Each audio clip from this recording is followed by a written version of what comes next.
They say Dean Martin died on Christmas Day in 1995. That's what the records show. They'll tell you his heart finally failed in his Beverly Hills home, surrounded by the quiet he had grown to prefer. The obituaries listed the highlights, the films, the songs, the jokes, the effortless cool. They blamed age, illness, time catching up. But the people who truly knew him understood something else. The man who passed away in 1995 was only what remained, a shadow moving through familiar rooms. The real Dean Martin, the man who laughed freely, who loved deeply, who filled every space with warmth that already been gone for years. He didn't fade slowly. He was shattered in an instant 8 years earlier on a cold mountainside in California. That moment came on March 21st, 1987, when a phone call dropped him to his knees and tore the center out of his life. On that day, Dean Martin didn't lose fame. He didn't lose money. He didn't even lose his voice. He lost his son. And with that loss, he lost the reason he had kept showing up, smiling, playing the part. This is the story of when the music truly stopped. The story of a father's grief so deep it echoed silently for 8 long years, until he finally followed his son into rest. To understand the devastation that broke Dean Martin, you have to understand the bond he shared with Dean Paul Martin. Known to everyone who loved him simply as Dino Jr. within the Martin family, Dino was the brightest light. He carried everything his father was and everything his father hoped to be. Handsome, gifted, athletic, effortlessly charismatic, Dino wasn't living in Dean's shadow. He was forging his own path. He was a world-class tennis player who competed at Wimbledon. He was an actor, appearing in films and television. He was a musician, part of the band Dino, Desi, and Billy. But above all else, he was a pilot, not a hobbyist, not a thrill-seeker. He was a captain in the California Air National Guard, flying F-4 Phantom jets. To Dean, who spent a lifetime pretending to be careless while actually holding his family close, Dino was proof. Proof that he had done something right. Proof that his life meant more than applause. They weren't just father and son. They were companions. They played golf together. They laughed together. They shared a language that didn't require words. Dean Martin was famous for keeping people at a distance, for wrapping himself in charm and detachment, so no one could touch him. But for Dino, the walls came down. His son was the only person who truly knew the man behind the tuxedo. When Dean looked at Dino, he didn't see success.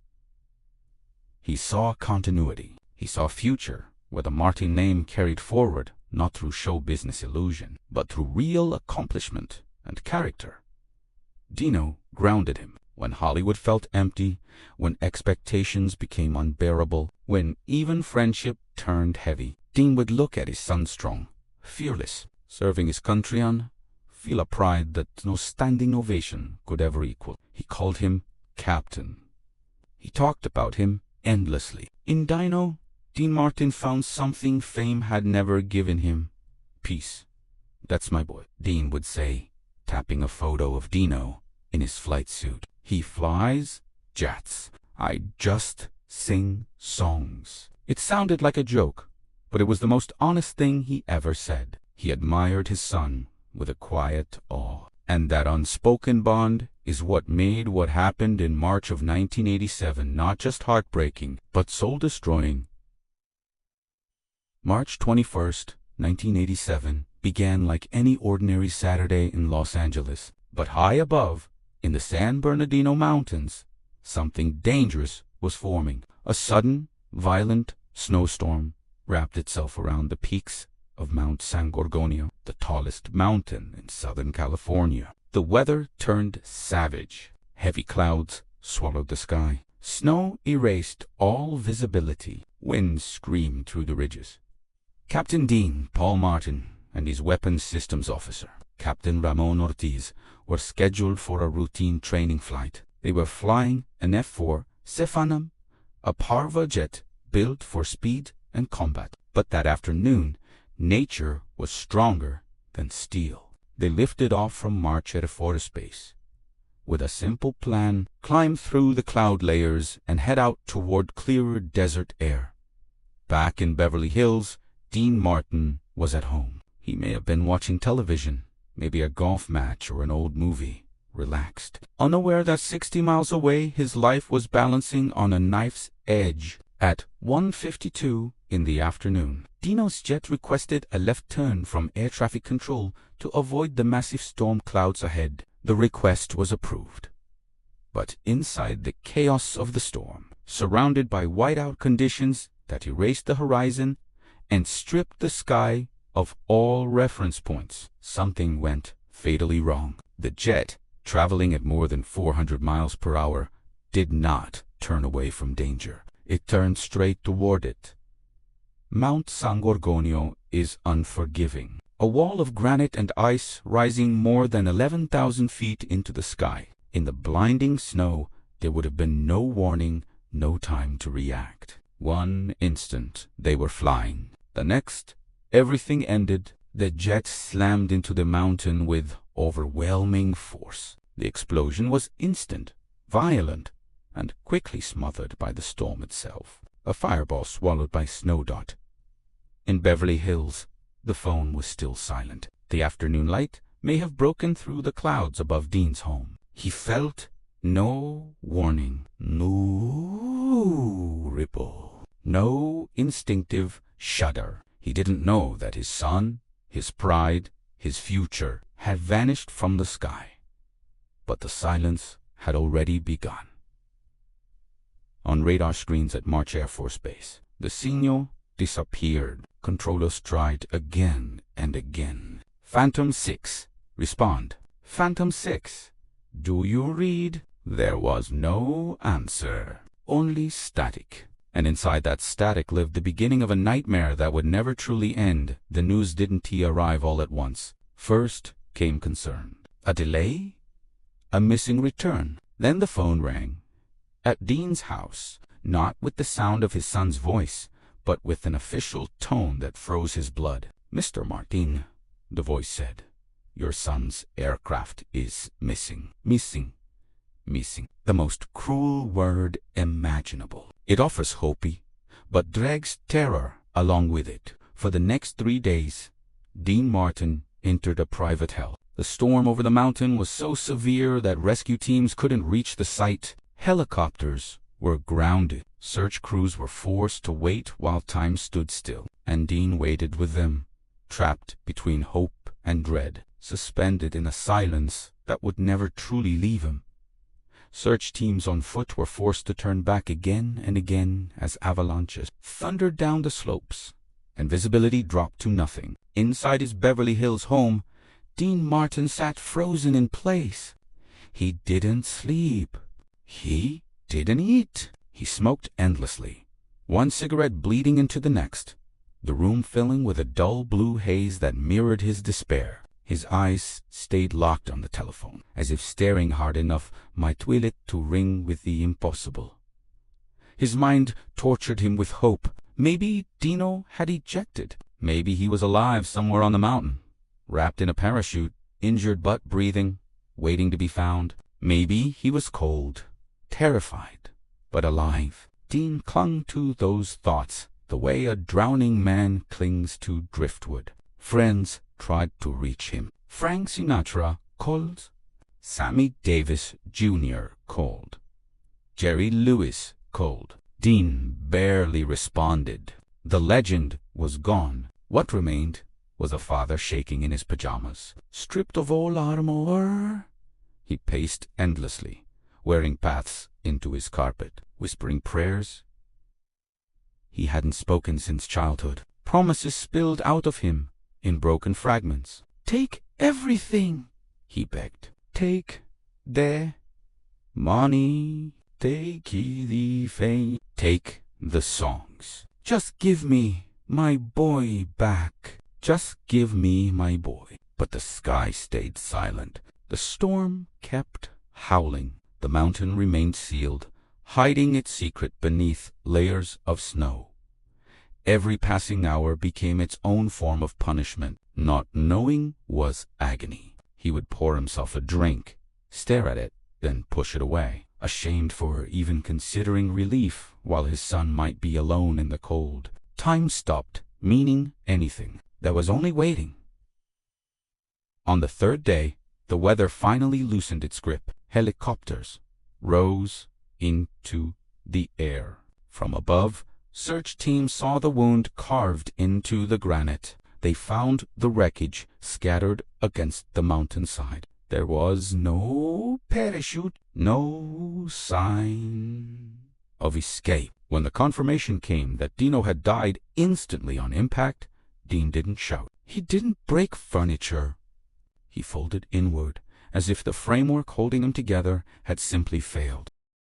The spark vanished. The playful glint that had lived in his eyes for decades went dark. He hung up the phone, lowered himself into his favorite chair, and stared at a lifeless television screen. The room filled with a silence so heavy it felt physical. Something inside him had shattered beyond repair. The funeral passed like a dream he barely remembered. Black cars, tearful faces, military honors. A folded flag placed carefully into waiting hands. A lone bugle playing taps.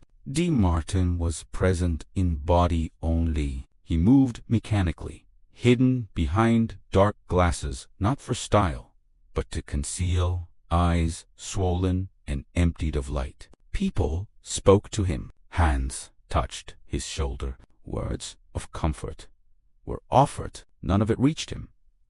They told him his son was a hero. They said he hadn't felt pain. Dean nodded out of habit, but the words never reached him. All he could hear was the absence, the hollow space where his son's laughter used to live. At the graveside, he looked suddenly ancient. The vitality that once defined him had drained away, leaving behind a fragile, hollow man. He rested his hand on the casket, a soft, lingering touch, like a father tucking his child in one final time. Some said his lips moved, that he whispered something only the earth could hear. No one knows what it was. Maybe it was, "I loved you." Maybe it was, "Wait for me." After the funeral, Dean disappeared. He retreated behind the gates of his home on Mountain Drive and shut the world out. Calls went unanswered. Invitations were ignored. Dinners were cancelled. The world wanted Dean Martin back. But Dean Martin wanted nothing to do with the world. Life felt like a betrayal. He had done everything right. He worked. He provided. He showed up. He made people happy. And in return, he was forced to bury his child. It felt obscene. It felt like a cruel joke. And for the first time, Dean couldn't laugh. He began shedding the skin of his fame. Records meant nothing. Ratings meant nothing. Applause meant nothing. He spent his days sitting quietly, watching old westerns on repeat. In those stories, the rules made sense. The good guys won. Death had meaning. Justice existed. The real world offered none of that. So he withdrew, drifting through his own house like a shadow, carrying grief so heavy it felt like the mountain itself pressing down on his chest. In 1988, Frank Sinatra and Sammy Davis Jr. tried to pull him back from the edge. They could see him slipping away, wasting quietly, and they believed they knew the cure. A reunion, a massive tour. The Rat Pack together again, filling arenas, bathing in applause. Frank believed the music would revive him, that the roar of the crowd would bring his friend back to life. D didn't want healing. He wanted silence. But loyalty ran deep. He didn't want to disappoint Frank or Sammy, so he agreed. And from the first show, it was clear something was wrong. On stage in Oakland, Vancouver, Chicago, he looked lost. Lyrics slipped from his mind. The timing was gone. He flicked cigarette ash onto the stage floor with open contempt. The spark that once carried him effortlessly was nowhere to be found. He looked out at the audience and saw strangers demanding a version of him that no longer existed. They wanted Dino. They wanted charm. They wanted jokes. And all he felt was exhaustion and pain. He was bleeding inside while playing the fool, like a clown hired to entertain at a funeral. Eventually, he broke. On stage, he leaned toward Frank and muttered, "I want to go home." Frank tried to push him forward, tried to summon the old fire. "Come on, D. Let's kill M." But there was nothing left. Dean dropped his cigarette, turned, and walked off the stage. No speech, no explanation. He went straight to the airport and flew back to Los Angeles, leaving the tour, the money, and the legend behind. He checked into a hospital for kidney issues, but everyone close to him understood the truth. His body wasn't the real problem. His soul was. He had tried one last time to wear the mask for his friends, but it wouldn't stay on. It slipped away, revealing the broken father underneath. That night in Chicago wasn't just the end of a tour. It was the last moment the Rat Pack truly existed. Dean didn't walk away because of pride. He walked away because he was empty. He finally understood that no amount of applause could ever fill what had been torn out of him. The last 7 years of Dean Martin's life were quiet, deliberate, and deeply solitary. Not the madness of a recluse, but the stillness of a man who had made peace with silence. He built himself a routine, simple and dignified. Every evening, he dressed for dinner out of habit and self-respect, a tuxedo or a sports coat, even when there was nowhere glamorous to go. He would drive to his favorite Italian restaurant, La Famiglia or Da Vinci, and sit at the same table every time. The staff understood. They didn't interrupt. They brought him his pasta fagioli, warm bread, a glass of wine, and more often than not, Dean asked them to set an extra place across from him. Some thought he was waiting for Frank. Others whispered about a woman from his past. The people who truly knew him understood the truth. That empty chair was for Dino.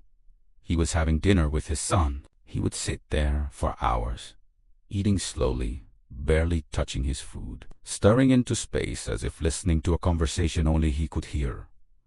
Fans still approached him now and then. Dean was always kind. He signed napkins, smiled that familiar sleepy smile, and said, "You're welcome, pal." But his eyes were different. They were distant. Not sad in a dramatic way, just hollow. The eyes of a man waiting for the bill so he could go back home. His days became small. Television, golf, until his body wouldn't allow it anymore. Sleep.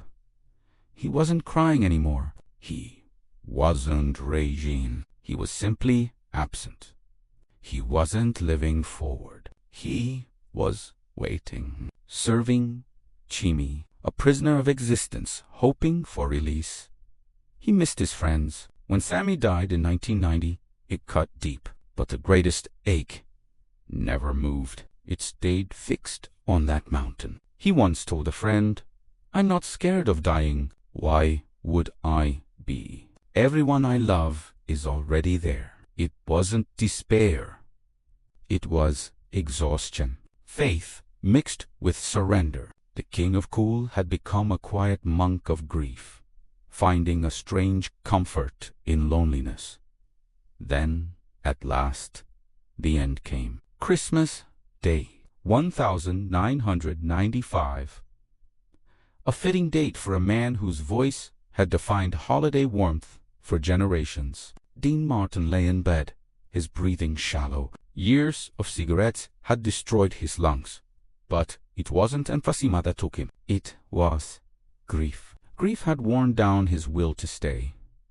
He was 7 outside. Families celebrated. Gifts were open. Carols filled the air. Inside that quiet room, Dean Martin closed his eyes. There was no struggle, no fear, just a soft final breath. Leave. The burden he had carried for 8 years finally lifted. The silence he had been seeking wrapped around him completely. When the news broke, the lights of the Las Vegas Strip dimmed in tribute. The world mourned an icon. Frank Sinatra, old and fragile, wept for his brother. But among those who truly loved Dean, there was also relief. They knew he wasn't hurting anymore. They knew that somewhere beyond this world, the pilot had landed, and the father was waiting at the gate. The cruel irony of Dean Martin's life is that he spent 40 years making the world laugh, yet his story ended in quiet tears. And still, within that tragedy lies something beautiful. Fame means nothing. Money fades. Awards rust. The only thing powerful enough to break a man like Dean Martin is love. He loved his son so deeply that life without him became impossible, and in that devastating truth lives his greatest legacy. So the next time you hear "That's Amor," don't just hear the charm or the jokes. Listen to the warmth. Listen to the humanity. Remember the man who died of a broken heart long before his body failed, and the father who spent his final years staring at an empty chair, waiting for his boy to come home. Rest easy, Dino. You finally got your wings.